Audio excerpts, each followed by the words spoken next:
Merci Madame la Présidente. Monsieur le Président de la Chambre de commerce, Monsieur le Directeur,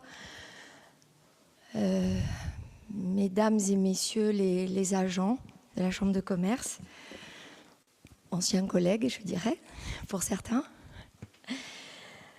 Alors, Madame la Présidente, vous nous avez fait voter l'urgence, alors que c'est un rapport qui date, alors moi je dirais de 2022, Monsieur Vinchinguer a parlé de 2019.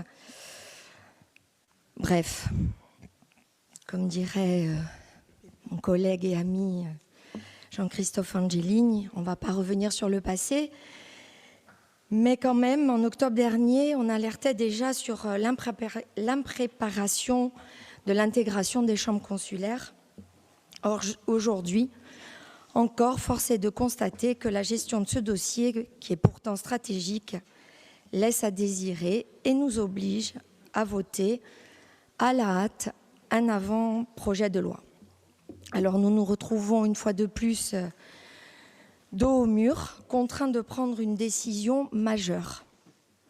Cette décision, elle concerne non seulement l'avenir de nos concessions portuaires et aéroportuaires, mais aussi celui des 1100 salariés de la Chambre de commerce et à terme de la Chambre des métiers. Alors, mais au-delà des mots et des belles paroles entendues jusqu'à présent, il y a quand même des réalités. Il y a le sort des personnels consulaires, il y a leur statut et bien sûr le financement de cette opération. Alors, trouver le meilleur dispositif pour exercer cette tutelle tout en préservant nos concessions d'appétit extérieur est évidemment une nécessité qui est partagée par tous. Et nous l'avons, donc, comme je viens de le dire, nous l'avons bien sûr tous en partage. Vous savez que nous avons toujours défendu l'option de la quasi-régie, qui nous assure justement de garder la main sur nos concessions. Nous avions regretté d'ailleurs de ne pas l'avoir formalisé en 2022 et voté malgré une convergence de tous sur ce sujet et qui nous aurait évité cette énième séquence d'urgence. Alors aujourd'hui, l'avant-projet de loi qui nous est soumis, qui a été transmis fin février, a permis d'avancer sur certains points. Et vous en avez rappelé les grandes lignes. Il y a 3 sujets qui, selon nous, restent incomplets, voire incertains, malgré vos explications et votre volonté d'optimisme. Alors, en premier lieu, c'est un statut à définir et une gouvernance qui, selon nous, est floue et bancale. Alors, EPA, SPIC, EPIC, l'État semble vouloir avancer par étapes afin de réduire le risque d'un contentieux. D'abord un EPA, puis une requalification législative en EPIC et enfin un transfert définitif des compétences avec compensation financière. Monsieur le Président, vous semblez vous en accommoder. Nous voudrions avoir votre optimisme. Par ailleurs, dans le cadre de l'établissement public, vous proposez un modèle dualiste, avec un conseil d'administration présidé par un membre de l'exécutif et des organes intermédiaires où les représentants professionnels seraient associés, sans réelle voix prépondérante. Or, nous parlons d'un établissement opérationnel, où les décisions pragmatiques doivent primer. Quelle place réelle laissera-t-on aux professionnels?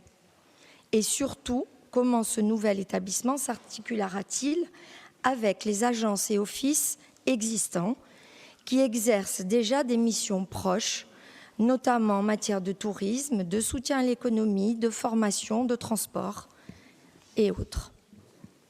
Cette concentration des pouvoirs reste pour nous préoccupante. Nous nous inquiétons d'une centralisation excessive des pouvoirs entre vos seules mains. L'historique du rapport montre d'ailleurs que les parlementaires de votre majorité ont œuvré activement pour que la collectivité récupère la tutelle des chambres. Lors de précédentes interventions en session, je vous avais dit sur le ton de la boutade qu'il ne vous restait plus que la Chambre d'agriculture et l'évêché. Entre-temps, les élections consulaires vous ont été favorables, Monsieur le Président. Et la visite pontificale a renforcé les liens entre les sphères politiques et spirituelles. Avec ce nouvel organe, vous ajoutez au cadre de vos compétences l'économie, l'industrie et le commerce. Le deuxième point majeur d'inquiétude concerne le statut des personnels. Nous parlons de 1117 agents consulaires et 6 statuts différents. Ça a été rappelé par mes collègues. Le ministre annonce effectivement un changement de statut pour l'établissement, mais pas pour ses agents. En même temps, il évoque un audit en cours pour évaluer les moyens humains et matériels. Quelles seront les conséquences de cet audit? Va-t-on remettre en cause les effectifs? Une harmonisation des statuts sera-t-elle imposée? Par ailleurs, on comprend que l'aboutissement du statut des agents fonctionnaires territoriaux ou contractuels de droit public est prévu le 1er janvier 2028. 2028, excusez-moi. Merci. L'alignement par le haut des statuts devrait représenter un surcoût annuel de 5 à 10 millions d'euros. À quelques semaines des élections territoriales, ça fera un bon début de campagne, Monsieur le Président. Enfin, la compensation financière. Et nous le verrons lors du prochain rapport, à quel point un ajout de charge pour la CDC peut définitivement sceller son sort. Vous affirmez avoir des garanties suffisantes sur ce point. Nous ne partageons pas votre optimisme, d'autant que l'instabilité politique actuelle devrait nous conduire plutôt à la prudence. Le fait qu'aucun détail précis ne soit donné sur la compensation intégrale des charges transférées est, selon nous, un problème majeur. En 2023, les 110 millions d'euros de recettes de la CCI n'ont pas suffi à couvrir les 123 millions de dépenses. Et en prime, nous héritons de 80 millions d'euros de dettes. Comment comptablement seront-ils considérés et gérés lors de l'absorption? Alors, la délibération que vous soumettez propose d'émettre un vote favorable en partant du principe que le gouvernement a répondu positivement aux 7 points soulevés dans le cadre de vos échanges.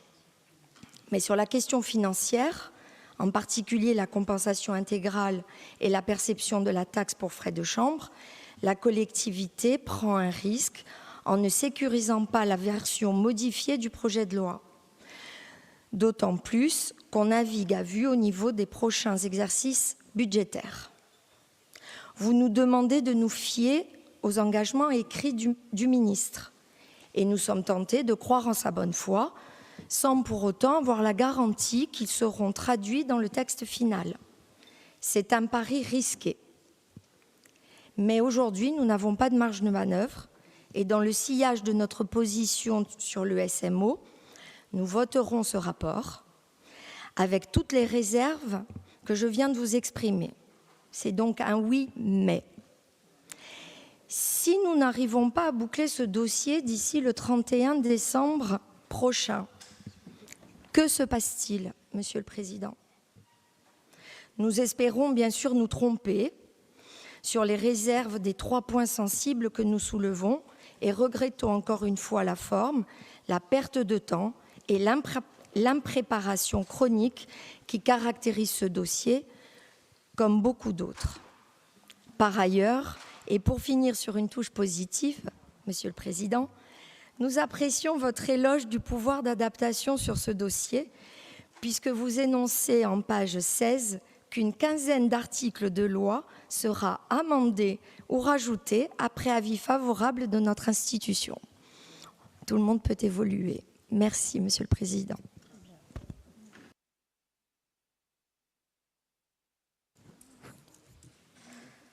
Louis Pozzo